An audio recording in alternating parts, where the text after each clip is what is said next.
So another quick tutorial for outpainting and inpainting. We drag and drop our image into the center of the canvas. Make sure that we have our Flux-Fill dev model loaded. We're going to click Edit Image, move this to the center, flux guidance at 30. You will have to manually type in 30 here. I made some back-end edits to mine so the slider moves. The initial image creativity has to be set at 1, and then the reset to norm needs to be set at 1. I'm using 20 steps.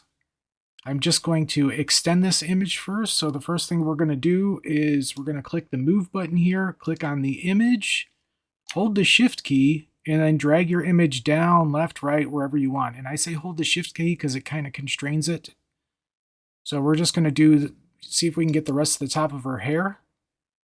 Click on the mask layer and then click your brush. Make a stroke. Doesn't matter what you paint. By default, Swarm is going to mask this out 100%. It just needs to know that there's a mask there. We're going to click on Generate. Notice we are still clicked on the mask. Click Generate. We'll give it a few seconds to do its thing. You can see it generating here. Now sometimes it doesn't get it right the first time, so just do it again. We're not really giving it a prompt, so it's kind of guessing. So it's not always going to be perfect on the first shot, so that time it took me 2 tries. Okay, then after we have our image, we're going to take it from this side here, drag it onto the canvas, and then we're going to go up here to the options, and we're going to click Store Full Canvas to History. Click that, go down to our image history, refresh. Here's our new image here. Here's the one that got messed up, and here's the original. So we're just going to drag this, and then we're going to hit Edit Image. Now we'll do some inpainting. I like to bring this in closer, zoom in on it. For inpainting, we're just going to click the mask. We will mask out the eyes. You can hold Control and your mouse wheel to make the mask bigger. And I will say red eyes and see what that does. Generate. Now, if you're not happy with the outcome, you can always run it again.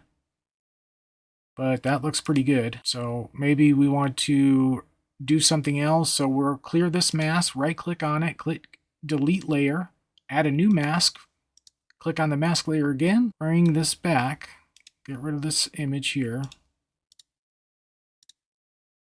Okay, mask layer. Let's mask out the lips, and we'll say blue lipstick to match her hair.